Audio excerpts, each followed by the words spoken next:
Welcome to genius mentors. Hello बच्चों, 8th class की आपकी ये book social and political life को हम कवर कर रहे थे। इसमें हम फर्स्ट चैप्टर को कवर कर रहे हैं। फर्स्ट चैप्टर में हम बहुत सारी चीज़ें सीख चुके हैं, बहुत सारी चीज़ों को हमने सीखा है, बहुत नए वर्ड्स को हमने सीखा, बहुत सारी बातों को हमने सीखा। हमने सीखा पास्ट में हम कैसे थे, आज हम कैसे हैं, और हमारे संविधान के बारे में हम जानने की कोशिश कर रहे हैं। ये बुक आपके सामने 2 क्वेश्चंस लेके आती है। जो हमारा पहला चैप्टर है उसमें 2 क्वेश्चंस आपके सामने आते हैं कि किसी भी कंट्री को कॉन्स्टिट्यूशन क्यों चाहिए और हमारे जो कॉन्स्टिट्यूशन है, इंडिया का जो कॉन्स्टिट्यूशन है, उसके क्या फीचर्स हैं। तो पहले क्वेश्चन को हमने बहुत बारीकी से समझने की कोशिश की, एक एक बात को हमने समझने की कोशिश की। और सेकंड क्वेश्चन की जब बात आती है तो सेकंड क्वेश्चन के भी हम काफी सारे पॉइंट कर चुके हैं। आज का जो लेक्चर रहेगा ये आपके थ्योरी पार्ट का फर्स्ट चैप्टर का लास्ट लेक्चर रहेगा। इसके बाद वाले लेक्चर में हम इसकी एक्सरसाइज करवाएंगे, उसको सॉल्व करवाएंगे कि क्या क्या आंसर हो सकते हैं। हालांकि वो आंसर्स आपको अभी तक पता लग गए होंगे, क्योंकि जिस तरीके से पढ़ाया गया है आप उनके आंसर खुद भी बता सकते हैं। तो उनको भी हम कवर करने की कोशिश करेंगे नेक्स्ट लेक्चर में। तो यहाँ पे हम बेसिकली इस चैप्टर को आज खत्म करेंगे, तो थोड़ा थोड़ा हमें जल्दी चलना पड़ेगा। जल्दी क्यों चलना पड़ेगा? क्योंकि अभी तक जो कॉन्सेप्ट थे वो आप समझ चुके हैं। जो इस चैप्टर से रिलेटेड कॉन्सेप्ट थे वो हम समझ चुके हैं कि क्या था क्या नहीं था। सिर्फ एक नई चीज और आएगी आपके सामने, जिसे हम सेक्युलरिज्म कहते हैं, यानी लास्ट फीचर जो होता है वो और आएगा आपके सामने। उसको भी हम समझेंगे, जब वहां पहुंचेंगे तो उसको भी समझेंगे, लेकिन उस पर भी ज्यादा टाइम इसलिए नहीं देंगे क्योंकि आपका जो नेक्स्ट चैप्टर है वो इसी से रिलेटेड है, तो वहां पर हम उसे और अच्छे से समझेंगे। तो इसीलिए आज के चैप्टर में हम जल्दी से खत्म करने वाले हैं।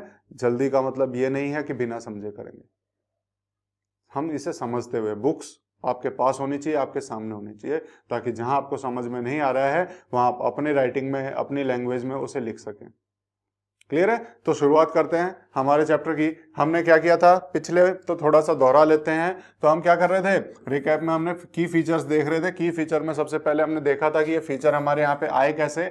तो हमने देखा था कि इंडियंस क्या थे, ब्रिटिशर्स के अंडर थे, वहां पे रूल बनाने का मौका नहीं था। जो वो बना देते थे हमें फोर्सफुली उसे ओबे करना पड़ता था।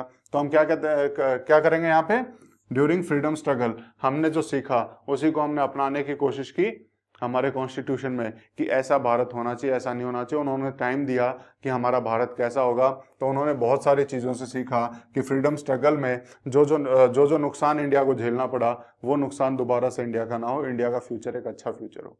तो उन्होंने हमारे संविधान में ऐसे फीचर्स डालने की कोशिश की। यहां से सीखा इन्होंने, जो पुराना टाइम था वहां से सीखा। उसके अलावा बहुत बड़ा टास्क था कॉन्स्टिट्यूशन को लिखना। कॉन्स्टिट्यूशन किसने लिखा था? कॉन्स्टिट्यूएंट असेंबली, पता होना चाहिए इसका। कॉन्स्टिट्यूएंट असेंबली थी, लगभग 300 इसमें आदमी थे टोटल। 300 लीडर्स थे जो हमारे, जो यहाँ पे बैठे हुए थे, जिन्होंने बैठ के लिखा था। और उसमें से भी जो पर्टिकुलरली जो हमारे संविधान को ड्राफ्ट किया था, ड्राफ्ट करने वाले कौन थे? ड्राफ्टिंग कमेटी थी, जिसके चेयरमैन थे doctor B.R. Ambedkar. Drafting committee total 7 member की एक बॉडी थी, जिसमें चेयरमैन कौन थे? Doctor B.R. अम्बेडकर, जिन्होंने हमारे संविधान का खाका तैयार किया था, ड्राफ्ट तैयार किया था, जिसके ऊपर फिर फाइनली सबने बैठ के डिस्कशन किया, और डिस्कशन कर करके फाइनली वो कॉन्स्टिट्यूशन पे पहुंचे। और ये सारे फीचर्स हम देखेंगे उसमें आए। इसके अलावा एक फीचर और है जो आपकी बुक में दिया है। हालांकि बहुत सारे फीचर हैं, जो लिमिटेड इंपॉर्टेंट फीचर हैं वो आपकी बुक में दिए हुए हैं, तो उन्हें ही हम पढ़ रहे हैं। तो बहुत बड़ा टास्क था संविधान को लिखना। हमारे सामने बहुत सारी कठिनाइयां थी उस टाइम पे। डाइवर्स कल्चर था, इसको एक एक वर्ड को हम समझ चुके हैं, तो इसलिए मैं थोड़ा रिकैप को जल्दी कर लेता हूँ। डाइवर्स कल्चर था, यहाँ पे उथल पुथल चल रही थी इंडिया में, पार्टीशन होने वाला था, लगभग तय था पार्टीशन होना। प्रिंसली स्टेट का कोई डिसाइडेड नहीं था कि वो कहाँ रहेंगे कहाँ नहीं रहेंगे। और उसके बाद यहाँ की सामाजिक और आर्थिक दशा को अगर हम बात करें तो सामाजिक और आर्थिक दशा भी कुछ खास अच्छी नहीं थी, वो भी बहुत खराब थी। इन्हीं सब टास्क को देखते हुए, इन्हीं सब दशाओं को, कंडीशंस को देखते हुए हमारे कॉन्स्टिट्यूशन में जो फीचर्स आए, तो सबसे पहले अगर हम देखें तो क्या क्या था? फेडरलिज्म आया। फेडरलिज्म हमारी डाइवर्सिटी और यूनिटी दोनों को बरकरार रखता है। फेडरलिज्म क्या होता है कि एक ही टाइम पे 2 जगह पे गवर्नमेंट का होना, ठीक है, जैसे ऊपर सेंटर में है और नीचे स्टेट में भी हो जाती है, तो वो फेडरलिज्म हो जाता है हमारा। ठीक है, तो इसको भी हमने बहुत डिटेल में समझने की कोशिश की थी, अभी मैं आपको जल्दी बताने की कोशिश कर रहा हूँ। Then parliamentary form of government. Parliamentary form of government किसे बोलते हैं? रिस्पॉन्सिबल गवर्नमेंट को बोलते हैं, रिस्पॉन्सिबल गवर्नमेंट को बोलते हैं। ये भी हमने समझा कि कैसे वो रिस्पॉन्सिबल हैं वहां पे लोकसभा में भी, पार्लियामेंट के प्रति भी और लोगों के प्रति भी, तो रिस्पॉन्सिबल गवर्नमेंट हो गई। और उसके बाद हमने एक जो हमारी basically parliamentary form of government है, इसके अलावा दूसरी भी हमने समझी थी, कौन सी? Presidential form of government, presidential form of government, जहां पे प्रेसिडेंट होता है ऊपर, है ना। तो ये सब चीजें हमने समझने की कोशिश की थी। उसके बाद सेपरेशन ऑफ पावर देखा था। सेपरेशन ऑफ पावर मतलब जो हम कहें कि हमारी जो सरकार है उसके 3 अंग होते हैं। 3 अंग कौन कौन से थे? बिल्कुल सही बोल रहे हैं। एग्जीक्यूटिव हो गया, लेजिस्लेचर हो गया, जुडिशियरी हो गया, कार्यपालिका, विधान पालिका और क्या हो गया? न्यायपालिका। ये तीनों को अलग अलग रखा गया है, तीनों को अलग अलग पावर्स दी गई हैं। क्यों? ताकि तीनों एक दूसरे का, मतलब ऐसा नहीं कि एक ही पावर एक ही आदमी में कर देंगे तो वो बहुत ज्यादा पावरफुल हो जाएगा, तो उसके हम कहेंगे निरंकुश होने के चांसेस ज्यादा हो जाते हैं। उसके हम ये कह सकते हैं कि फिर उसको रोक पाना बड़ा मुश्किल हो जाता है। इसीलिए हमने पावर को डिवाइड किया अलग अलग लोगों में, और उसमें हर एक को जिम्मेदारी की दी गई दूसरे को चेक में रखने के लिए, बैलेंस में रखने के लिए, कि दूसरे को चेक भी करता रहे कि वो अपनी पावर का ज्यादा यूज ना करे। अगर यूज कर रहा हो तो उसको पावर दी गई कि उसको रोक दिया जाए। तो ये तीनों अलग अलग होके एक दूसरे के ऊपर चेक भी रख रहे हैं और अपना अलग अलग पावर का यूज भी कर रहे हैं। तो ये हमने सेपरेशन ऑफ पावर भी देखा, ताकि डोमिनेशन ना हो, सेपरेशन ऑफ पावर का बना रहे, हमारा बैलेंस बना रहे पावर का, इसलिए हमने यहाँ पे रखा। फिर उसके बाद फंडामेंटल राइट पढ़े, तो फंडामेंटल राइट क्यों जरूरी है वो भी हमने पढ़ने की कोशिश की थी। इन्हीं फंडामेंटल राइट्स को आज के लेक्चर में कुछ पढ़ेंगे, डिटेल में पढ़ेंगे। मैंने आपको बताया था कि टोटल कितने होते हैं? 6 फंडामेंटल राइट हमारे कॉन्स्टिट्यूशन में दिए गए हैं। हालांकि शुरुआत में जब कॉन्स्टिट्यूशन बना था तो टोटल 7 राइट थे, उनमें से एक डिलीट कर दिया गया। आज के टाइम पे फिलहाल 6 राइट हमारे यहाँ पे है। हमारे पास पहले राइट टू प्रॉपर्टी भी होता था, यानी कि संपत्ति का अधिकार भी होता था, लेकिन उसे डिलीट कर दिया गया था। डिलीट करने के बाद आज के टाइम पे हमारे पास सिर्फ और सिर्फ कितने हैं? 6 अधिकार हैं। वो कौन कौन से 6 अधिकार हैं उन्हें समझने की कोशिश करते हैं। तो सबसे पहले अगर हम देखें, ये फंडामेंटल राइट ही हम समझेंगे, उसके बाद हमारा 5वां फीचर भी देखेंगे। हालांकि जब 4 फीचर कर रहे थे तो उसमें हमने एक फीचर और देखा था। अगर हम देखने की कोशिश करें तो हमने कहीं पे पढ़ा था directive principles of state policy, राज्यों के दिशा निर्देशक तत्व भी हमने जानने की कोशिश की थी, जहां पे कॉन्स्टिट्यूशन यानी संविधान राज्यों को निर्देश देता है कि आपको हमारे लोगों के लिए, इस वाले कंडीशन के लिए, सोशियो इकोनॉमिक कंडीशंस को इंप्रूव करना, सामाजिक आर्थिक दशा को सुधारना है, यहां से गरीबी को हटाना है। ये हमने देखने की कोशिश की थी। अब उसी के बाद हम चलते हैं आज के लेक्चर पे, जहां पे हम फंडामेंटल राइट्स को पढ़ेंगे। टोटल कितने बताए मैंने फंडामेंटल राइट? टोटल 6 बताए आपको। कितने? 6। और उन 6 में से पहला क्या है? राइट टू इक्वालिटी, समानता का अधिकार। इसे आप हिंदी में लिख सकते हैं समानता का अधिकार। जैसा नाम बता रहा है कि यहां पे क्या अधिकार दिया गया है कि सब बराबर हैं। कोई अपने आप को ये नहीं बोलेगा मैं बड़ा हूं, और कोई अपने आप को ये नहीं बोलेगा कि मैं छोटा हूं। सब बराबर है। समानता का अधिकार, जितने नागरिक हैं भारत के अंदर, जितने लोग हैं, सब बराबर हैं। किसी को भी एक को ऊपर नहीं कहा जा सकता, एक को नीचे नहीं कहा जा सकता, सबके सब बराबर है। कैसे बराबर है वो भी देखते हैं। ऑल पर्सन आर इक्वल, सभी आदमी बराबर हैं, सभी व्यक्ति बराबर हैं बिफोर द लॉ, लॉ के सामने। लॉ के सामने सब बराबर है। अगर मैं कहूं कि ये लॉ, कोई भी, अगर मान लो एक आदमी, चाहे वो प्रधानमंत्री हो, चाहे वो छोटा से छोटा व्यक्ति हो, अगर उसने चोरी की है तो चोरी की सेम सजा है, दोनों के लिए सेम सजा है। ऐसा नहीं है कोई अमीर आदमी है उसे कम सजा मिलेगी, जो गरीब आदमी उसे बड़ी सजा मिलेगी, नहीं, इसमें कोई भेदभाव नहीं है। सब आदमी बराबर हैं किसके सामने? लॉ के सामने। लॉ के आगे सब बराबर है, कानून के आगे सब बराबर है। कानून सबके लिए एक समान है। चोरी की सजा अमीर के लिए भी उतनी है, गरीब के लिए भी उतनी है, हिंदू के लिए भी उतनी है, ईसाई के लिए भी उतनी है, सिख के लिए भी उतनी है, मुस्लिम के लिए भी उतनी है। सभी धर्मों के लिए एक है। तो यहाँ पे कोई भेदभाव नहीं होता, सभी धर्मों के लिए सेम है। लॉ के आगे सब बराबर हैं। This means all person shall be equally protected by the laws of the country. इसका क्या मतलब निकलता है कि जितने भी व्यक्ति हैं इस देश में, वो सभी लॉ के द्वारा, कानून के द्वारा बराबर रूप से समानता के साथ प्रोटेक्ट किए जाएंगे, उनको सुरक्षा दी जाएगी। तो लॉ की सुरक्षा सबको एक जैसी मिली हुई है। ऐसा नहीं है कि एक को हमने ज्यादा सुरक्षा दे दी, एक को कम दे दी। एक को हम कम सजा देंगे, एक को ज्यादा सजा देंगे, ऐसा कुछ नहीं है। लॉ के आगे सब बराबर है। क्लियर है? ये चीज आपको समझ में आनी चाहिए। It also states that no citizen can be discriminated against on the basis of, ये बोल रहा है कि कोई भी सिटीजन किसी के भी साथ किसी भी तरह का भेदभाव नहीं किया जाएगा। क्या नहीं किया जाएगा? भेदभाव नहीं किया जाएगा। डिस्क्रिमिनेशन का आप लिख सकते हैं मीनिंग भेदभाव। भेदभाव नहीं किया जाएगा किसी के भी खिलाफ। किन ग्राउंड्स पे? कुछ ग्राउंड्स लिख दिए कि इन आधार पे, किन आधार पे? धर्म के आधार पे आप भेदभाव नहीं कर सकते कि वो हिंदू है, वो सिख है, वो ईसाई है, वो मुस्लिम है। धर्म के आधार पे कोई भेदभाव नहीं हो सकता, सब बराबर है। कास्ट के आधार पे, जाति के आधार पे नहीं कर सकते। सेक्स के आधार पे, जेंडर के आधार पे नहीं कर सकते कि वो आदमी है, औरत है, नहीं कर सकते। इन सब अगर हम देखें, इन सब चीजों में सबको बराबर रखा है। इन चीजों में आप किसी से भी कोई भेदभाव नहीं कर सकते, ये हमारा संविधान बोलता है। तो हमने क्या बोला? सब बराबर है, समानता का अधिकार। और क्या बोला इसने आगे? कि every person has access to all public places including playground, hotel, shop etcetera. क्या बोला?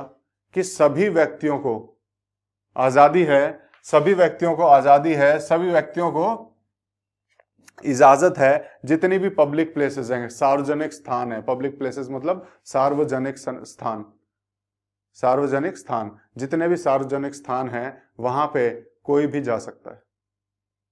वो सबके लिए बराबर तरीके से खुले रहेंगे।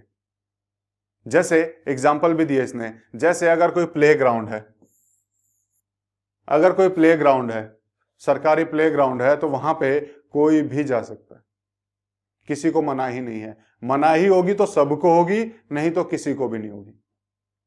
धर्म के आधार पे, जाति के आधार पे, या फिर अगर हम कहें जेंडर के आधार पे हम किसी को मना नहीं कर सकते। तो ये सबके लिए ओपन रहेंगे। क्यों? क्योंकि बराबरी का अधिकार है, राइट टू इक्वालिटी हमें दी गई है, यहाँ पे समानता का अधिकार दिया गया है। तो पब्लिक प्लेसेस ओपन रहेंगी, चाहे वो पब्लिक प्लेग्राउंड हो, होटल हो, या फिर दुकानें हो। ऐसा नहीं है कि दुकान पे उस धर्म का आदमी नहीं जाएगा, दुकान पे औरतें नहीं जाएंगी, ऐसा नहीं हो सकता। सबको बराबर का अधिकार है, सबको इक्वालिटी है। तो state can not discriminate against anyone in matters of employment.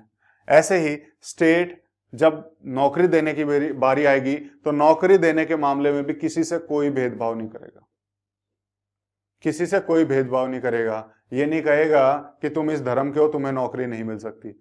जो भी क्वालिफाइड है, जो भी क्वालिफाइड है, जिसके पास भी अगर हम कहें क्वालिफिकेशन है, जिसके पास भी योग्यता है, उसे नौकरी मिलेगी। सरकार मना नहीं कर सकती कि तुम इस धर्म के आधार पे, जाति के आधार पे, या फिर सेक्स के आधार पे, मेल फीमेल के आधार पे मना नहीं कर सकती।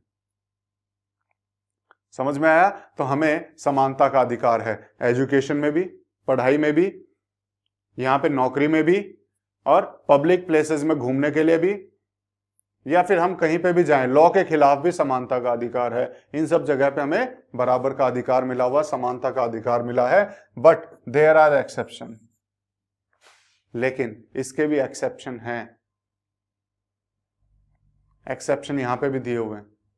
क्या एक्सेप्शन है देखेंगे वो, लेकिन इस चैप्टर में नहीं है, वो आगे आने वाले चैप्टर में दिए हुए हैं। This that you will read about later in this book. इन एक्सेप्शंस के बारे में हम आने वाले चैप्टर्स में पढ़ेंगे। क्या सबके आगे लॉ बराबर लागू होता है? हम देखेंगे कि कुछ एक लोगों को लॉ से ऊपर रखा गया। कौन है? हम देखेंगे।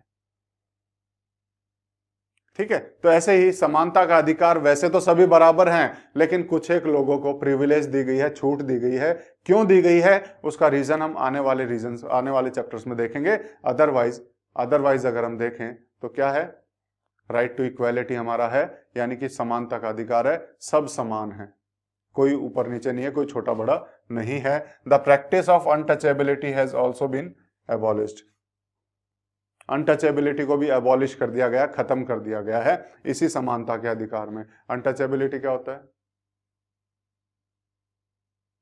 अनटचेबिलिटी आपको पता होगा, जिसे हम छूत बोलते हैं। कि जैसे पुराने जमाने में अगर हम देखें तो बोलता था कि ऐसे इन आदमियों को, जैसे कुछ जाति के प्रति हम ये विश्वास रखते थे कि इस जाति को छूने से क्या हो सकता है कि किसी आदमी का धर्म भ्रष्ट हो जाएगा या कुछ भी हो जाएगा। तो जो छूने वाली जो बीमारी, जो छूने वाला अगर हम कहें ये कॉन्सेप्ट था, उसी को हमने बोला है अनटचेबिलिटी, यानी छूत वाला जो हमने बोला है इसको हम कहें तो छुआछूत भी कह सकते हैं, बिल्कुल ठीक है। तो अनटचेबिलिटी की जो प्रैक्टिस होती थी उसको भी अबॉलिश कर दिया गया है, खत्म कर दिया गया है। क्लियर है? अबॉलिश मतलब खत्म करना, ताकि सब बराबर बराबर की नजर से देखे जाएं। ऐसा नहीं है कोई आदमी किसी पर्टिकुलर जाति से बिलोंग करता है, उसमें किसी पर्टिकुलर जाति से है तो उसे हम अनटचेबल कहेंगे, उसे हम दूसरी नजर से देखेंगे, नहीं, सब बराबर हैं, सब एक जैसे हैं। ये हमें हमारा संविधान कहता है, सबको एक जैसा रखा गया है। दूसरा क्या दिया? दूसरा बोला राइट टू फ्रीडम, स्वतंत्रता का अधिकार। सभी स्वतंत्र हैं। किन किन मामलों में? बहुत सारी चीजें दी, जैसे freedom of speech and expression, बोलने का, अभिव्यक्ति का अधिकार दिया हुआ है। कुछ भी बोल सकते हैं, कुछ भी एक्सप्रेस कर सकते हैं, लेकिन इसकी भी लिमिट होती है। ऐसा नहीं कि आप कुछ भी बोले जाएं और सामने वाले का भी अधिकार होता है कुछ, है ना।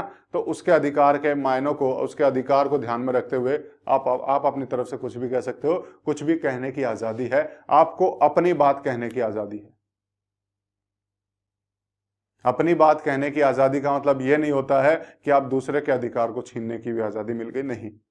आपको आपका अधिकार दिया गया है तो आपको एक लिमिट में रह के उस अधिकार का यूज करना है। तो बोलने की, अभिव्यक्ति की आजादी दे दी, और क्या दे दिया उसके बाद? एसोसिएशन, ग्रुप बनाने की आजादी दे दी कि आप ग्रुप भी बना सकते हो, जैसे पॉलिटिकल पार्टीज बनी हुई है, ग्रुपिंग की भी आजादी दे दी, ग्रुप बना सकते हो, एसोसिएशन बना सकते हो। या फिर right to move freely and reside in any part of the country, पूरे देश में आप कहीं भी आ जा सकते हो। आपको किसी स्टेट में जाने से कोई मना नहीं करेगा, क्योंकि संविधान बोलता है आपको कहीं भी पूरे देश में आने जाने की आजादी है। उसके अलावा क्या आजादी है? कि आप देश में कहीं भी जाके रह सकते हो। जैसे आपकी कहीं नौकरी लगे, आपको पसंद आई वो जगह, आप वहीं पे जमीन लेके रह सकते हो। इसके भी कुछ एक्सेप्शन है जो हम यहां नहीं देखेंगे। जैसे जंगल में जाके रहने लग जाएं तो हो सकता है वहां आदिवासियों का कुछ अलग कल्चर होता हो, तो आप जाके उनके कल्चर को डिस्टर्ब ना करो, इस वजह से वहां पे रोक लगा दी गई है कि आप वहां नहीं जा सकते। ऐसी कुछ जगहें और हैं, मैं आपको डिटेल में यहाँ पे इस लेवल पे नहीं बताना चाहूंगा, ठीक है। मैं सिर्फ एक एग्जांपल से देना चाहता हूं कि उनको भी सुरक्षा दी गई है कि वो अपने कल्चर को सुरक्षित रख सकें। तो बाहरी किसी भी, अगर हम कहें कि बाहर का कोई भी वहां पे जाएगा तो उनको डिस्टर्ब करेगा, उनका कल्चर डिस्टर्ब होगा, तो उसको डिस्टर्बेंस से बचाने के लिए हम क्या करते हैं कि वहां जाने की आजादी नहीं देते, वहां रहने की आजादी नहीं देते। समझ में आया? अदरवाइज अगर हम देखें जहां आम जनता जा सकती है, जहां कोई एक जा सकता है, वहां हर कोई जा सकता है। तो यहाँ पे पूरे देश में कहीं भी आने जाने की आजादी है आपको। और अगर हम कहें पूरे देश में कहीं भी घर लेके खरीद के रहने की आजादी है, कहीं पे भी आप रह सकते हैं। यानी कि आपको क्या दिया है? आप स्वतंत्र हैं इस देश में जो भी करना चाहे कर सकते हैं। उसके अलावा क्या बोला कि आपको कोई भी प्रोफेशन, कोई भी ऑक्यूपेशन, कोई भी बिजनेस, कोई भी प्रोफेशन, कोई भी ऑक्यूपेशन, कोई भी पेशा आप अपना सकते हैं, कर सकते हैं। यह भी आपको आजादी है, कोई नहीं रोकता। आप किताब छापने का बिजनेस करना चाहते हैं, करो, कोई नहीं रोकेगा। आप अगर मान लो कि आप मैगी बनाने का बिजनेस करना चाहते हैं, करो। ऐसा नहीं है कि नेस्ले वाले आएंगे बोलेंगे क्यों कर रहे हो, नहीं, आपको आजादी है। जितनी आजादी अमीर लोगों को है उतनी आजादी गरीब लोगों को है। कोई भी पेशा कर सकता है, कहीं भी आ जा सकते हैं, कहीं भी रह सकते हैं, कुछ भी बोल सकते हैं। क्लियर है? तो ये हमने स्वतंत्रता का अधिकार देखा, हम स्वतंत्र हैं अपने उसमें। उसके बाद right against exploitation, right against exploitation, exploit नहीं कर सकते आप किसी को भी। एक्सप्लॉयटेशन के अगेंस्ट अगर हम देखें तो एक्सप्लॉयटेशन का भी इसके खिलाफ भी हमें अधिकार दिया गया है।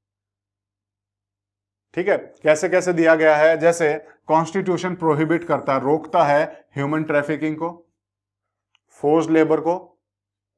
ह्यूमन ट्रैफिकिंग क्या होता है? जब मैं ट्रैफिकिंग की बात करता हूं, सिर्फ ट्रैफिकिंग क्या होता है कि एक जगह से दूसरी जगह पे किसी चीज को लेके जाना। ट्रैफिक क्या होता है? भीड़ आपने देखी ना, ट्रैफिक जो रोड पे चलता हुआ जाता है, अलग अलग जो वाहन जाते हैं उसे ट्रैफिक बोलते हैं। तो ट्रैफिकिंग भी यही होता है कि किसी भी एक चीज को एक जगह से दूसरी जगह लेके जाना, और यहां पे हम पर्टिकुलर वर्ड देखें तो बॉर्डर के पार लेके जाना ट्रैफिकिंग होता है। ऐसे ही ह्यूमन ट्रैफिकिंग होता है, जब ह्यूमन की खरीद फरोख्त की जाती है, जब हम ह्यूमन को खरीदते बेचते हैं उसको बोलते हैं ह्यूमन ट्रैफिकिंग। जैसे हमने देखा होगा हमारे समाज में, अगर हम देखें कई बार टीवी में आपने न्यूज देखी होगी कि लड़कियों को बेचा जाता है, औरतों को बेचा जाता है, बच्चों को बेचा जाता है। तो ये अलाउड नहीं है, क्योंकि हमें एक्सप्लॉयटेशन यानी कि शोषण, एक्सप्लॉयटेशन का मीनिंग आप लिख सकते हैं, मैंने शायद मीनिंग इसका बताया नहीं, एक्सप्लॉयटेशन का मीनिंग लिखना चाहे तो शोषण, शोषण के विरुद्ध अधिकार। तो कोई भी किसी भी तरह का शोषण है उसके खिलाफ आपको अधिकार दिए गए हैं। तो यहां पे अधिकार है कि ह्यूमन ट्रैफिकिंग, किसी को भी खरीदा बेचा जा रहा है, एक तरह से शोषण हो रहा है, उसके खिलाफ अधिकार है, वो नहीं कर सकते। उसके अलावा फोर्स्ड लेबर, किसी से जबरदस्ती मजदूरी नहीं करवा सकते। फोर्स्ड लेबर का मीनिंग होता है किसी से मजदूरी करवा ली, उसको उसका मेहनताना नहीं दिया, पैसे नहीं दिए, ये होता है फोर्स्ड लेबर। तो किसी से जबरदस्ती मजदूरी नहीं करा सकते, अगर उसकी मर्जी है तो वो करेगा, नहीं है तो नहीं करेगा। ऐसे जबरदस्ती आप किसी से नहीं कर सकते, क्योंकि जबरदस्ती करवाएंगे तो उसे हम क्या कहेंगे कि वो शोषण हो रहा है, एक्सप्लॉयटेशन हो रहा है, और एक्सप्लॉयटेशन आप कर नहीं सकते।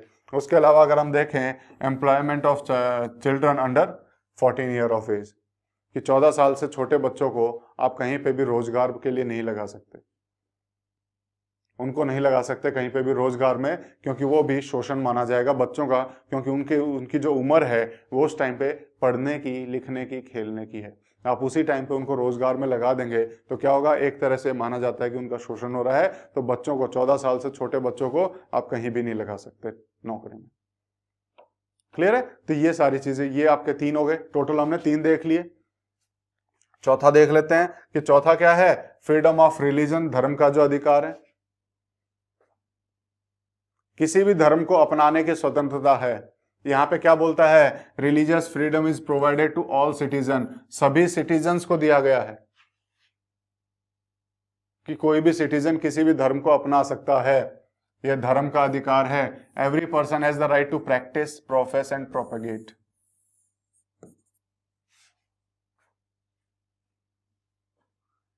धर्म को प्रैक्टिस भी कर सकते हैं, प्रोफेस भी कर सकते हैं, प्रोपेगेट भी कर सकते हैं। धर्म को अपना भी सकते हैं, उसे पेशा भी बना सकते हैं, और उसे फैला भी सकते हैं। चाहे तो मैं अपने धर्म के बारे में किसी दूसरे व्यक्ति को बताना चाहूं तो मैं बता सकता हूं, क्योंकि मुझे अपने धर्म की आजादी है। मैं अपने धर्म के बारे में, अपने धर्म की प्रैक्टिस जो होती है, जैसे मान लो कि हिंदू धर्म में अगर मंदिर जाने की प्रैक्टिस है तो मंदिर जा सकता है वो, उसको कोई नहीं रोकने वाला, क्योंकि उसे धर्म की स्वतंत्रता है। यहाँ पे अगर हम कहें धर्म को अपनाने की आज़ादी है और उस धर्म से रिलेटेड जो काम होते हैं वो करने की आज़ादी होती है, तो यहाँ कहेंगे कि हमने धार्मिक आज़ादी भी दी हुई है किसी भी धर्म को अपनाने की। ये भी ज़रूरी था क्योंकि इंडिया का पार्टीशन हो रहा था और उस टाइम पे हिंदू और मुस्लिम की एकता को बनाना बड़ा ज़रूरी था। तो हमने धर्म की आज़ादी दी कि जो भी इस देश में रहेगा वो यहाँ पे किसी भी धर्म को अपना सकता है और उस धर्म का पालन कर सकता है। सरकार कुछ नहीं कहेगी, सरकार बल्कि बचाएगी अगर कोई दूसरा आके उसको नुकसान पहुंचा रहा होगा। क्लियर है? तो धर्म की भी आजादी दी गई है। अपनी चॉइस का कोई भी धर्म प्रैक्टिस कर सकते हैं, प्रोफेस कर सकते हैं, प्रोपेगेट कर सकते हैं। प्रोपेगेट फैलाना हो जाता है कि हम उसको किसी दूसरे को भी बता सकते हैं, है ना। तो ये चीजें आपको पता होनी चाहिए। देन उसके बाद कल्चरल एंड एजुकेशनल राइट, शैक्षणिक और सांस्कृतिक अधिकार। क्या अधिकार हैं इसमें? तो इसमें हमें क्या क्या अधिकार दिए गए हैं? इसमें constitution states that all minorities, religious और लिंग्विस्टिक, इसने बोला कि जो भी माइनॉरिटीज हैं, माइनॉरिटीज को दबाने से रोकना था तो यहां रोक रहे हैं। जितनी भी माइनॉरिटीज हैं, चाहे वो धर्म के हिसाब से माइनॉरिटी हो या फिर भाषा के आधार पर माइनॉरिटी हो। जैसे किसी धर्म के लोग अगर कम हैं और दूसरे धर्म के लोग ज्यादा हैं तो कम जो जिसके लोग हैं उसको माइनॉरिटी बोलेंगे। तो धर्म के आधार पे जो माइनॉरिटी हैं या फिर भाषा के आधार पे जो माइनॉरिटी हैं उनको क्या बोला गया है? उनको आजादी है कि अपने धर्म के लिए वो क्या कर सकते हैं? अपना एक एजुकेशनल इंस्टीट्यूट सेटअप कर सकते हैं, अपना एक एजुकेशनल इंस्टीट्यूट सेटअप कर सकते हैं, शैक्षणिक संस्थान अपना एक खोल सकते हैं। किस लिए? ताकि उस संस्थान में, उस स्कूल में क्या कर सकें, अपने कल्चर को और अपने लैंग्वेज को वो वहां पे प्रिजर्व कर सकें और डेवलप कर सकें। ऐसा ना हो कि इतने कम रह जाएं कि उनका कल्चर ही खत्म हो जाए। उनका कल्चर बना रहे तो उसके लिए वो उसका एक स्कूल ओपन कर सकते हैं जहां पे उस कल्चर को बढ़ावा मिलेगा, उस लैंग्वेज को बढ़ावा मिलेगा, उसको बचाया जा सके। तो इसलिए वो अपना एक एजुकेशनल इंस्टीट्यूट खोल सकते हैं। तो हमने पांचवा देखा। और छठा क्या है? Right to constitutional remedies. इसको आसान भाषा में समझाऊं तो जो हमने 5 अधिकार पढ़े, ये जो हमने पांचों पढ़े, 1 2 3 4 5, इन पांचों अधिकारों को बचाने के लिए हमें छठा अधिकार दिया गया है, राइट टू कॉन्स्टिट्यूशनल रेमेडीज। पांचों को बचाने के लिए छठा दिया है। क्या होता है रेमेडी? रेमेडी का मतलब होता है उपचार। क्या होता है? उपचार। तो इसका मतलब क्या हो गया? संवैधानिक उपचार का अधिकार। क्या है इसका उत्तर? इसका आंसर अगर हम देखें, इसका हिंदी में क्या हो जाएगा? मतलब इसका हो जाएगा संवैधानिक उपचार का अधिकार। कैसे? तो संवैधानिक उपचार का अधिकार कैसे दिया? तो हमें अगर 5 जो अधिकार हैं, अगर कोई भी किसी भी अधिकार को छीनने की बात करता है आपसे, तो संवैधानिक उपचार अवेलेबल है, वहां पर रेमेडी अवेलेबल है, सॉल्यूशन अवेलेबल है। क्या सॉल्यूशन है? कि आप कहां जा सकते हैं? This allows citizens to move court. और यह अधिकार देता है आपको किसी भी कोर्ट के पास जाने का, कि आप कोर्ट में जा सकते हैं। यह अधिकार आपको देता है कि कोई भी सिटीजन कहां जा सकता है? कोर्ट में जा सकता है। कब जा सकता है? इफ दे बिलीव, अगर उन्हें विश्वास है कि that any of their fundamental rights have been violated by the state, कि उनके किसी भी अधिकार को वायलेट किया है। वायलेट किया है किसने? किसने किया है? स्टेट ने। अगर स्टेट ने इंसान के, सिटीजन के किसी भी अधिकार को छीनने का प्रयास किया है, तोड़ने का प्रयास किया है, या उसमें अड़ंगा डालने का प्रयास किया है, तो आप कोर्ट में जा सकते हैं कि स्टेट ने मेरा ये अधिकार छीना है, मुझे इसका वो चाहिए, क्या चाहिए? उपचार चाहिए, इसकी रेमेडी चाहिए, इसका सॉल्यूशन चाहिए, कि ताकि मेरे को मेरा अधिकार वापस मिल सके। तो इसके लिए आप कोर्ट जा सकते हैं। तो इन 5 को बचाने के लिए हमें छठा अधिकार दिया गया, जिसे हमने बोला संवैधानिक उपचार का अधिकार या फिर राइट टू कॉन्स्टिट्यूशनल रेमेडीज। तो हमने 6 के 6 अधिकार देखे। अब उससे रिलेटेड कुछ क्वेश्चंस कर लेते हैं। सबसे पहला, which fundamental right will the following situation violate. इनमें से कौन सा फंडामेंटल राइट वायलेट होगा अगर इनमें से कोई कंडीशन होती है? पहला, कि 13 साल का बच्चा है, working in a factory manufacturing carpet बनाने की एक कंपनी है, फैक्ट्री है, उसमें 13 साल का बच्चा काम कर रहा है। तो कौन सा अधिकार वायलेट हुआ? तो अभी हमने थोड़ी देर पहले पढ़ा था कि राइट अगेंस्ट एक्सप्लॉयटेशन, कहाँ गया? Right against exploitation. यहाँ पे मैंने बोला था कि अगर कोई भी चिल्ड्रन 14 साल से कम का हो, उसको नहीं लगा सकते। तो ये वाला वायलेट हुआ, तो आप कोर्ट जा सकते हो। If a politician in one state decide to allow labours from other state to work in his state, यहाँ पे नॉट अलाउ है, मैंने अलाउ पढ़ दिया, ठीक है। अगर कोई राजनेता, पॉलिटिशियन अलाउ नहीं करता है किसी वर्कर को उनके स्टेट में आने से, तो कौन सा हुआ? तो अगर आप देखेंगे तो मैंने आपको राइट टू फ्रीडम में बताया था, यहाँ पे मैंने बताया था कि आप कहीं भी फ्रीली मूव कर सकते हो, जा सकते हो। पहला तो ये तोड़ा। दूसरा, कि आप कोई भी ऑक्यूपेशन कर सकते हो, कोई भी प्रोफेशन ले सकते हो, कहीं पे मजदूरी कर सकते हो, तो ये भी अधिकार तोड़ा। तो हमारा ये वाला अधिकार उन्होंने तोड़ा है वहां पे, तो आप कोर्ट जा सकते हो। तीसरा एग्जांपल देख लेते हैं। If a group of people are not given permission to open a Telugu medium school in Kerala में तेलुगु मीडियम है, यानी कि माइनॉरिटी होंगे। केरला में मलयालम बोली जाती है, तो तेलुगु मीडियम क्या हो जाएंगे? वहां पे माइनॉरिटी में आ जाएंगे। तो ये माइनॉरिटी वाले अपना तेलुगु मीडियम स्कूल खोलना चाहते हैं, इसको अलाउ नहीं कर रहे, तो कौन सा हुआ? तो हमने अभी थोड़ी देर पहले पढ़ा था, कल्चरल एंड एजुकेशनल राइट। यहाँ पे इनको अलाउ किया जाता है कि वो अपना कोई एजुकेशनल इंस्टीट्यूशन खोल सकते हैं, ताकि उनके लैंग्वेज को, कल्चर को बचाया जा सके, बढ़ावा दिया जा सके, ठीक है। तो ये वाला अधिकार यहाँ पे तोड़ा गया है। उसके अलावा अगर हम देखें, government decide not to promote officer of the armed forces for being a women. कोई अगर आर्म्ड फोर्सेस में, सेना में कोई औरत है, उसको प्रमोशन नहीं दिया जा रहा, क्यों? क्योंकि वो औरत है। तो कौन सा हुआ? राइट टू इक्वालिटी वाला हमारा यहाँ पे हम कहेंगे कि वायलेट हुआ है। क्यों? राइट टू इक्वालिटी में हम सेक्स के आधार पे या जेंडर के आधार पे किसी में भी कोई डिस्क्रिमिनेशन नहीं कर सकते हैं, चाहे मेल हो चाहे फीमेल हो, सब बराबर रहेंगे, तो सबको बराबर का अधिकार है। क्लियर है इतना? ये चीजें हमने देखी। अब उसके आगे आगे चलते हैं। हमारा जो पांचवा अगर हम देखें तो पांचवी कैरेक्टरिस्टिक क्या है? सेक्युलरिज्म। सेक्युलरिज्म क्या होता है? सेक्युलरिज्म क्या होगा?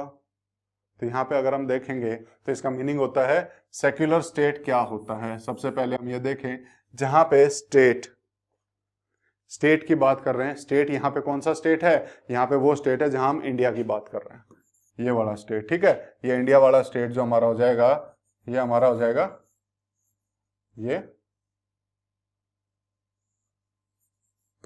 ये स्टेट है। ठीक है, ये इंडिया हमारा स्टेट है। ये स्टेट ऑफिशियली किसी भी एक रिलीजन को प्रमोट ना करे, यानी कि अपने किसी एक धर्म को ये नहीं बताए कि ये मेरा धर्म है।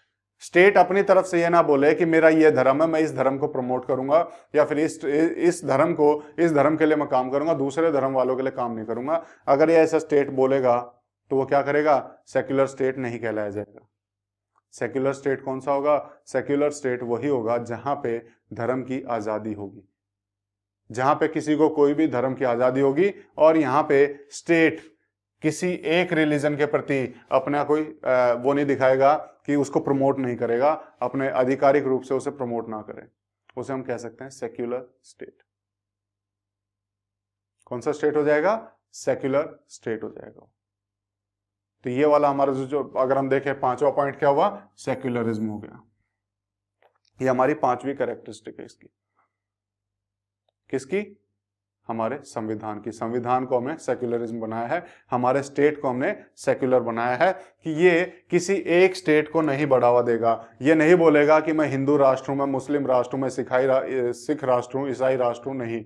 या फिर ये नहीं बोलेगा कि मैं हिंदुओं के लिए तो काम करूंगा, मुस्लिम के लिए नहीं करूंगा, ऐसा नहीं कह सकता। सभी धर्म इसके लिए बराबर रहेंगे, वो हो जाएगा सेक्युलर स्टेट। समझ में आया इसकी डेफिनेशन? इसके अलावा इसको डिटेल में हम पढ़ने वाले हैं अगले चैप्टर में, तो इसलिए अभी से इसकी चिंता नहीं करनी है, नहीं भी समझ में आया हो, अगले चैप्टर में इसे हम बहुत डिटेल में करने वाले हैं। ठीक है, तो इसलिए अभी से इसकी चिंता छोड़ दो, बस ये ध्यान रखो कि ये भी इसका एक फीचर है। तो अभी तक आपको समझ में आया होगा, ये इसी का एक ब्रीफ दे दिया अभी तक जो हमने पढ़ा। तो you now understand in ways in which a countries history often determines the kind of constitution that a country adopts for itself. पढ़ लिया आपने? पढ़ो इस लाइन को कि you now understand the ways in which a countries history often determines the kind of constitution that a country adopts for itself. अब तक आपको समझ में आ गया होगा जो कंट्री की हिस्ट्री है, जो हमारा पास्ट है, जो हमारा, अगर हम देखें पास्ट में जाके देखें, हमारा पास्ट ही, हमारा जो पिछला हिस्सा जो गया है, जो पहले के साल गए हैं, उन्हीं से ही हमें पता लगा कि हमें कॉन्स्टिट्यूशन कैसा रखना है। तो वहां से बहुत कुछ सीखने को मिलता है, और वहीं से हमें पता लगता है कि कॉन्स्टिट्यूशन जो हम अडॉप्ट करेंगे वो कैसा होगा। तो पास्ट से सीखने को मिला, हमें पीछे के सालों से हमें सीखने को मिला कि हम अपना कॉन्स्टिट्यूशन कैसा बनाएंगे। Constitution plays a crucial role in laying out ideals we would like all citizen of the country to adhere to. तो क्या होते हैं कॉन्स्टिट्यूशन में? वो आइडियल्स होते हैं जो वहां के सिटीजन्स चाहते हैं, वो आइडियल्स हमारे कॉन्स्टिट्यूशन में होते हैं। यही हमने पढ़ा था, तो ये हमने पहले भी इस चीज को कर चुके हैं। तो constitution basically important role play करता है उन आइडियल्स को जो वहां के सिटीजन्स चाहते हैं, उनको वहां पे कॉन्स्टिट्यूशन में लाने के लिए। ठीक है, कॉन्स्टिट्यूशन में लाने के लिए। तो यहाँ पे कॉन्स्टिट्यूशन का इंपॉर्टेंट रोल हमने ये ऑलरेडी पढ़ चुके हैं हम इस चीज को, तो दोबारा से इसको डिटेल में जाने की जरूरत नहीं है। Including the representatives that we elect to rule us. इसके अलावा हमें यही बताता है कि जो रिप्रेजेंटेटिव जो हमें रूल करेंगे, ये भी कॉन्स्टिट्यूशन में लिख दिया होता है। कॉन्स्टिट्यूशन ही बताएगा वो रिप्रेजेंटेटिव कैसे जाएंगे, हम चुनेंगे या वो अपने आप ही, जैसे कोई राजा है तो राजा का बेटा राजा बनेगा ना। ठीक है, वो कौन बताएगा? कॉन्स्टिट्यूशन बताएगा कि वहां का पॉलिटिकल नेचर कैसा है। वही हमने पढ़ा था, वही बात यहाँ पे बोल रहा है। Just like in the game of football, change of constitutive rule will affect the game. जैसे फुटबॉल के गेम में कॉन्स्टिट्यूटिव रूल चेंज करते हैं, पूरा गेम चेंज हो जाता है। ये हमने बहुत डिटेल में किया था, तो मैं दोबारा नहीं समझाऊंगा। Indian constitution has been amended over the years to reflect new concern of the polity. Indian constitution, Bharat का संविधान भी बहुत बार बदला गया है, बहुत बार बदला गया है। क्यों? क्योंकि भारत का जो समाज है उसमें नई नई चिंताएं आती रहती हैं, नई नई बातें आती रहती हैं। उसी हिसाब से भारत के समाज के आदर्श भी बदलते रहते हैं। उन आदर्शों को दोबारा से संविधान में लाने के लिए उसको बदलना पड़ता है। जैसे नेपाल में हमने देखा था कि नेपाल की जनता चाहती थी डेमोक्रेसी, लेकिन वहां थी मोनार्की, तो उसको कॉन्स्टिट्यूशन को बदलना पड़ा ताकि वहां पे डेमोक्रेसी आ सके। तो इसी हिसाब से अगर हम देखें तो यहाँ पे भी इंडियन कॉन्स्टिट्यूशन को भी बहुत बार बदला गया है, अमेंड किया गया है। मतलब ऐसा नहीं कि पूरा कॉन्स्टिट्यूशन बदल दिया, उनमें से जो काम का नहीं रहा उसको बदल दिया गया, या फिर कुछ और ऐड करने की जरूरत पड़ी तो हमने ऐड कर दिया। पूरा कॉन्स्टिट्यूशन नहीं, कॉन्स्टिट्यूशन का वो प्रोविजन जो पुराना हो गया है, समय के हिसाब से उसे बदलने की जरूरत थी, उसे बदला गया ताकि वो सोसाइटी के आइडियल्स को फिर से दिखा सके। क्योंकि मैंने आपको बताया था कॉन्स्टिट्यूशन सोसाइटी का आईना होता है, सोसाइटी में बदलाव होगा तो कॉन्स्टिट्यूशन में भी बदलाव होगा। क्लियर है? ये चीजें पता होनी चाहिए आपको। Often a major change in the constitution means a change in the fundamental nature of the country. Major change अगर हम कर दें कॉन्स्टिट्यूशन में तो इसका मतलब क्या कह सकते हैं कि फंडामेंटल नेचर, अगर हम कहें कंट्री का, पूरे देश का फंडामेंटल नेचर, बेसिक नेचर जो है वो बदल गया है। क्यों? क्योंकि आईना होता है, कंट्री कैसी है, समाज कैसा है, उसका आईना है कॉन्स्टिट्यूशन। अगर यहाँ कोई बड़ा बदलाव हो तो यहाँ पे भी बड़ा बदलाव होगा। ठीक है? तो इससे एक चीज में बदलाव है, दूसरी चीज का बदलाव का पता लगता है कि यहाँ पे बदलाव हुआ है। We saw in the case of Nepal, Nepal के केस में हमने देखा था how it needed to adopt a new constitution after it became a democracy, कि जब वो डेमोक्रेसी की तरफ चले तो उन्हें अपने कॉन्स्टिट्यूशन को क्यों बदलना पड़ा, ये चीज हमने देखा। क्योंकि कॉन्स्टिट्यूशन में कुछ और लिखा हुआ था और सरकार वहां पे जनता चाह रही थी डेमोक्रेसी, तो डेमोक्रेसी आएगी तो वहां पे कॉन्स्टिट्यूशन में भी उस चीज को लिखना पड़ेगा कि यहाँ डेमोक्रेसी है, तो उनको चेंज करना पड़ा। ये हमने एग्जाम्पल भी देखा था नेपाल के उससे। अब हम आगे देखें तो different features of Indian constitution outlined above, जो हमने पढ़े कॉन्स्टिट्यूशन के अलग अलग features, involved complicated ideas that are not often easy to grasp। इनमें ये बहुत कॉम्प्लिकेटेड आइडियाज हैं, जैसे फेडरलिज्म, सेक्युलरिज्म, या अगर हम देखें तो फंडामेंटल राइट्स, ये इतने आसान नहीं है समझना जितना हम देख रहे हैं। इनको समझ पाना बड़ा मुश्किल होता है। ठीक है? तो इतने आसान नहीं है समझ पाना। Don't worry too much about this for the moment. लेकिन अभी के लिए इतना मत सोचो कि ये इतने मुश्किल मुश्किल वर्ड कहाँ से आ गए। ठीक है? आपके लिए आसान हो गए होंगे क्योंकि मैंने आसानी से समझाया उसे। ठीक है? लेकिन ये इतने आसान नहीं होते हैं समझना। लेकिन अभी के लिए उसकी चिंता मत कीजिए, क्योंकि अभी आप उस क्लास में नहीं पहुंचे जहां आप उसको पूरी जानकारी होनी चाहिए। तो आपको धीरे धीरे वो पढ़ा दिया जाएगा। In the rest of the book as well in the higher classes you will read about more about these features of the Indian constitution. आप अगली क्लासेस में या फिर इसी बुक में अगले चैप्टर्स में इन फीचर्स के बारे में थोड़ा और डिटेल के बारे में पढ़ेंगे तो आपको समझ में आ जाएगा। तो अभी से इसकी चिंता नहीं करनी है आपकी। और यहाँ पे understand the substantially what they mean, तब आपको समझ में आ जाएगा कि एक्चुअल मीन का मतलब क्या है। ठीक है? तो अभी से इसकी चिंता नहीं करनी है, इसका मतलब क्या होता है और क्या नहीं होता है। तो ये आप फोटो देख सकते हैं, समझ में आया होगा। पूरा चैप्टर खत्म हो चुका है। ये लास्ट फोटो है। क्या है बेसिकली, यहाँ पे अलग अलग लोग, ये हमारा जो संविधान बन गया, संविधान बनने के बाद 24 जनवरी 1950 को इस संविधान के ऊपर सबने साइन किए थे। 24 जनवरी 1950 को सबने साइन किए थे। तो ये उसी का फोटो है, साइन कर रहे हैं सभी। अब हमारा जो संविधान बना उसके ऊपर किसने बनाया संविधान? Constituent assembly. ध्यान रखना इसका, कॉन्स्टिट्यूएंट असेंबली ने बनाया। और कॉन्स्टिट्यूएंट असेंबली में लगभग 300 अगर हम कहें, लगभग 300 आदमी थे, उन्होंने इसको बनाया था। कितना टाइम लगा था? 2 साल 11 महीने 18 दिन।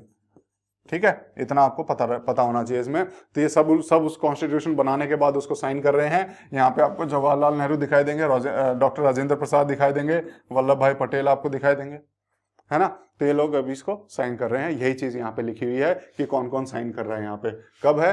24 जनवरी फाइनल सेशन था कॉन्स्टिट्यूएंट असेंबली का, लास्ट सेशन था। उसके बाद कॉन्स्टिट्यूएंट असेंबली ने, संविधान बन गया तो कॉन्स्टिट्यूएंट असेंबली खत्म। तो कॉन्स्टिट्यूएंट असेंबली का लास्ट डे कौन सा था? 24 जनवरी 1950। ठीक है? तो उस दिन सबने कॉन्स्टिट्यूशन पे साइन कर लिए थे। ये सभी के नाम है जो साइन कर रहे हैं। अब इसी कॉन्स्टिट्यूशन में जैसे डीपीएसपी भी एक फीचर था, ऐसे ही अगर हम देखें, also mention this constitution also mention fundamental duties.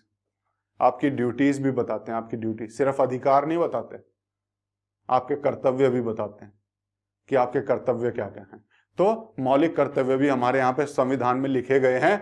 Find out with the help of your teacher, मेरी मदद से आपको ये पता करना है कि what these include and why it is important for citizen in a democracy to observe these, कि इनमें क्या फंडामेंटल ड्यूटीज में क्या क्या है और वो क्यों इंपॉर्टेंट है। तो ये भी आपको पता होना चाहिए क्या क्या फंडामेंटल ड्यूटीज में आता है। तो illustrate each of 11 fundamental duties with drawings, pictures, poems, songs and discuss them in classroom. तो इन्हीं को पिक्चर्स में दिखाना है। तो ये आपका काम रहेगा कि गूगल पे इनकी पिक्चर्स ढूंढेंगे फंडामेंटल ड्यूटीज की, कितनी अच्छे अच्छे पिक्चर हो सकते हैं, आप कौन सी ड्यूटी पूरी कर रहे हैं। ठीक है, आप उसके ऊपर पोएम और सॉन्ग्स देखेंगे क्या है क्या नहीं है, और अगर कोई बहुत ज्यादा क्रिएटिव है तो उसके बारे में खुद एक पोएम लिखने की कोशिश करेगा कि हम कैसे लोग हैं भारत के, कि हम अपना कर्तव्य पूरा करते हैं। कौन कौन से कर्तव्य है, तो 11 टोटल ड्यूटीज हैं। कितनी है टोटल ड्यूटीज, टोटल हमारे यहाँ पे 11 फंडामेंटल ड्यूटीज हैं। यहाँ लिखा हुआ है, ये 11 टोटल 11 फंडामेंटल ड्यूटीज हैं। कौन कौन सी हैं, तो हम देख लेते हैं। ये हमारी टोटल 11 फंडामेंटल ड्यूटीज हैं जो हमारे यहाँ पे हैं। क्या क्या बताती हैं, तो सबसे पहला मैं आपको सिर्फ ब्रीफ बता देता हूँ, बहुत ज्यादा डिटेल में आपको इसमें पढ़ने की जरूरत नहीं है, जो जो जरूरी है मैं आपको जल्दी जल्दी बता देता हूँ उसका। तो सबसे पहले क्या है कि नेशनल एंथम, नेशनल फ्लैग या फिर नेशनल जितने भी अगर हम कहें चिन्ह हैं, उनको हमें क्या करना पड़ा है, उन्हें हमें रिस्पेक्ट देनी है, उन्हें रिस्पेक्ट देनी है। जो भी हमारे चिन्ह है, नेशनल एंथम हुआ, नेशनल सॉन्ग हुआ, इन सबको हमें क्या करना है, हमें रिस्पेक्ट देनी है। जैसे ही नेशनल एंथम बजता है सावधान में खड़ा होना है।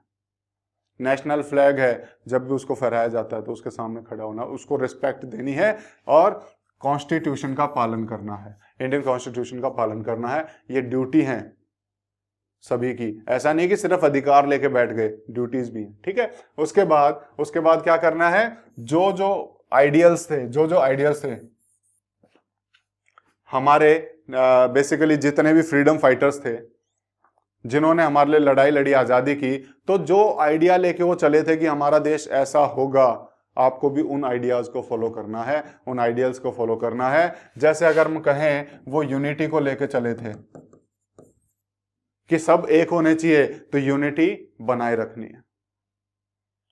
ठीक है, तो जो आइडिया लेके वो चले थे, हमारे स्वतंत्रता के अगर हम देखें संग्रामी, जितने भी फ्रीडम स्ट्रगल अगर हम देखें फ्रीडम फाइटर्स थे, तो उनके जो आइडियाज थे वो हमें अपनाने हैं कि कैसे देश को उन्होंने बचाया था, कि देश के लिए अपनी जान झोंक दी। तो आपको भी ऐसे ही देश के प्रति समर्पित होना है, यूनिटी आपके अंदर होनी चाहिए। तो वो उनके जितने आइडियाज थे वो हमें अपनाना है। To protect the integrity, sovereignty and unity of India, कि भारत की अखंडता, संप्रभुता को बचा के रखना है, कि भारत को टूटने नहीं देना है, भारत की यूनिटी को बचा के रखना है, इंटीग्रिटी को बचा के रखना है, संप्रभुता यानी कि सोवरेनिटी को बचा के रखना है। To defend the country and perform national services if and when country requires, जब भी देश को जरूरत हो आपकी, तो आपको देश को अपने आप को दे देना है नेशनल सर्विस में। ठीक है, आपको जब भी देश को, जब भी आपकी जरूरत हो तो आपको तैयार रहना है कि मैं देश के लिए हमेशा तैयार हूं। उसके बाद to promote the spirit of harmony and brotherhood amongst the people of India and renounce any practices that are derogatory to women, हमें वो सारे काम करने हैं जो भाईचारा बढ़ाए, और वो नहीं करना है जो किसी भी वुमेन के लिए डेरोगेटरी हो। किसी भी वुमेन का जो अपमान करे, ऐसा काम नहीं करना है।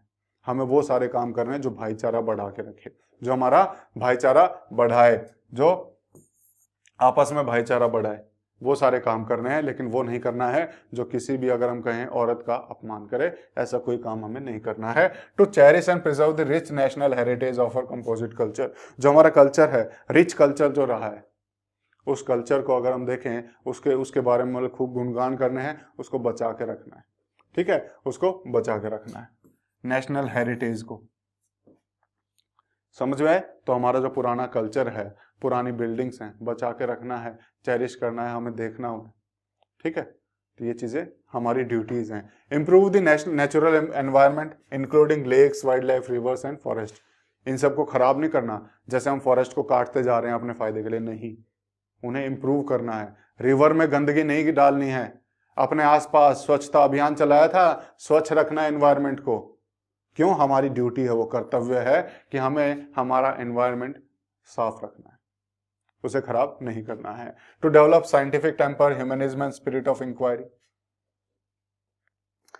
हमें अंधविश्वास के प्रति नहीं रहना है। अंधविश्वास से हट के हमें सोचना है कि कोई भी काम हम कर रहे हैं तो क्यों कर रहे हैं। अंधविश्वास से कोई काम नहीं करना। तो अंधविश्वास को छोड़ के हमें साइंस की तरफ चलना है, सोच के काम करना है, अपने दिमाग से काम करना है, ताकि हम खुद को डेवलप कर सकें। ठीक है, तो ये चीजें हमारी यहाँ पे हो गई। पब्लिक प्रॉपर्टी को सेफ रखना है, नुकसान नहीं पहुंचाना है। Strive towards excellence in all genres of individual and collective activities. अगर हम देखें कि हमें अपने आप को एक्सीलेंस की तरफ लेके जाना है, मैं सबको आसान भाषा में समझा रहा हूँ, एग्जैक्ट वर्डिंग से नहीं, जो आसान भाषा में हो सकता है वो सारी चीजें समझाने की कोशिश कर रहा हूँ कि हमें अपने आप को एक्सीलेंस की तरफ लेके जाना है, अपने आप को इंप्रूव करना है, हमें अपने आप का बेस्ट वर्जन बनाना है कि हम बेस्ट कैसे हो सकते हैं किसी भी चीज में, तो हमें उस तरीके से काम करना है। ठीक है, देन उसके बाद to provide opportunities for education to children between 6 से 14 साल के 6 से 14 साल के बच्चों को एजुकेशन की अपॉर्चुनिटीज प्रोवाइड करानी है, उन्हें एजुकेशन प्रोवाइड करानी है।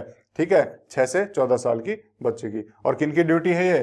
पेरेंट्स की ड्यूटी है कि अपने बच्चों को स्कूल में भेजें, उन्हें एजुकेशन प्रोवाइड कराएं। तो ये हमारी फंडामेंटल ड्यूटीज हैं जिनका हमें पता होना चाहिए। और इसके बाद हमारा अगर हम ग्लॉसरी देखें, ग्लॉसरी क्या होता है? जहाँ पे हम मुश्किल जो वर्ड्स हैं उनको हम यहाँ पे लिख देते हैं, उसके मीनिंग जानने की कोशिश करते हैं। हालांकि अब आपके लिए मुश्किल नहीं होंगे वर्ड्स, क्योंकि इन सब के बारे में आपको पहले ही बता चुका हूं। जैसे आर्बिट्रेरी क्या होता है? आर्बिट्रेरी मैंने बताया था, मनमाने ढंग से किया गया कुछ भी आर्बिट्रेरी होता है। मनमाने ढंग से किया गया कुछ भी आर्बिट्रेरी होता है, वही इसका मीनिंग लिखा है। इसको पढ़ना और समझने की कोशिश करना, क्या जो मैंने बताया वो सही है, आपको समझ में आया या नहीं आया। ठीक है, जहां पे कोई भी फिक्स नहीं है, उसके पीछे ना कोई रूल है ना कुछ है, लेकिन अपने मनमाने ढंग से बिना रूल को मानते हुए कोई भी काम करना, हम कहेंगे आर्बिट्रेरी। जिसको पूरे अच्छे तरीके से फिक्स नहीं किया गया है, स्पेसिफाई नहीं किया गया है, अपने मन से करना आर्बिट्रेरी होता है। तो यही इसका मीनिंग है। आइडियल क्या होता है? आइडियल होता है कि कोई भी अपने परफेक्ट शेप में, जैसे हम अपने अपने आइडियल्स मानते हैं, कईयों को मानते हैं, क्यों? क्योंकि हमें लगता है कि हमें उस लेवल तक जाना है, तो हमने अपनी लिमिट बांध ली। तो वो एक परफेक्शन का जो लेवल है उसे हम बोलते हैं आइडियल। ठीक है, तो ये हमें पता है। इंडियन नेशनल मूवमेंट के बारे में आपको बता चुका हूं। इंडियन नेशनल मूवमेंट था जब हम ब्रिटिशर्स के अंडर थे, जो फ्रीडम स्ट्रगल हमारा जो चल रहा था, आजादी के लिए जो लड़ाई थी, उसे हमने इंडियन नेशनल मूवमेंट बोला था। पॉलिटी क्या होता है? पॉलिटी का हिंदी में मीनिंग होता है राज व्यवस्था, कि किसी भी देश की राज करने की व्यवस्था कैसी है, यानी कि वहां की सरकार किस तरह की है, उसे हम वहां की पॉलिटी बोलते हैं। जैसे इंडिया में क्या है? डेमोक्रेसी है, तो इंडिया को हमने क्या बोला? इंडिया को हमने बोला डेमोक्रेटिक पॉलिटी। ठीक है, तो राज करने की जो व्यवस्था है उसे हम बोलेंगे राज व्यवस्था या फिर पॉलिटी। सोवरेन का मैं बता चुका हूं। सोवरेन क्या होता है? इंडिपेंडेंट, आजाद, जिसके ऊपर कोई कंट्रोल ना हो, जिसके ऊपर बाहर से कोई कंट्रोल ना कर रहा हो, वो होता है सोवरेन। ठीक है, ह्यूमन ट्रैफिकिंग अभी अभी बताई है मैंने। सेल परचेज जो होता है वुमेन और चिल्ड्रन का मैंने बताया। ट्रैफिकिंग तो होता है एक जगह से दूसरी जगह चीजों को लेके जाना, सेल परचेज करना। और वहीं पे ह्यूमन ट्रैफिकिंग क्या हो जाएगा? ह्यूमन को खरीदना या बेचना।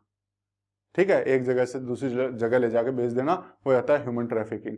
तो ये इलीगल है, illegal trade in human being, इसको हम बोलते हैं बेसिकली ह्यूमन ट्रैफिकिंग। और टायरानी मैंने बताया था, अत्याचार, जिसका मीनिंग बताया था, तो cruel and unjust use of power और अथॉरिटी। तो हमने टायरानी भी देखा था और ये हमने देखने की कोशिश की थी। तो हमारा चैप्टर खत्म होता है। इस चैप्टर में हमने क्या क्या सीखा ये आपको पता होना चाहिए। सबसे पहले हमने पढ़ा कि व्हाट इज कॉन्स्टिट्यूशन। कॉन्स्टिट्यूशन क्या होता है? जिसमें कॉन्स्टिट्यूटिव रूल होते हैं सोसाइटी के।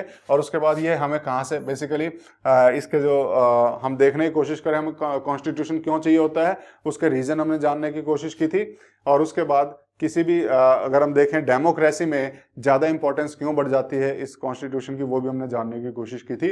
ये मैं आपको बहुत बार रिवाइज करा चुका हूँ, तो अभी तक तो आपको भी रट गए होंगे। तो मेरे क्वेश्चन बोलने से पहले आप आंसर दे रहे होंगे इन सब चीज़ों का। की फीचर्स ऑफ इंडियन कॉन्स्टिट्यूशन की जानने की कोशिश की, और ये हमारे कॉन्स्टिट्यूशन में आए कहाँ से वो हमने जानने की कोशिश की। कैसे फ्रीडम स्ट्रगल से क्या क्या टास्क थे, तो वो सब हमने देखा।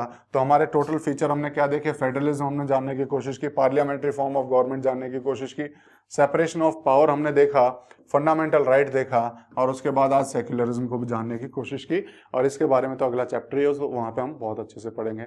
तो इसी के साथ मैं आशा कर रहा हूँ कि आपको ये चैप्टर बहुत अच्छे से समझ में आया होगा, एक एक चीज़ आपको क्लियर हो गई होगी। और इसी आशा के साथ हम नेक्स्ट लेक्चर में आपकी एक्सरसाइज पूरी करवाएंगे, और इसी आशा के साथ आज का लेक्चर हम खत्म करते हैं। Thank you.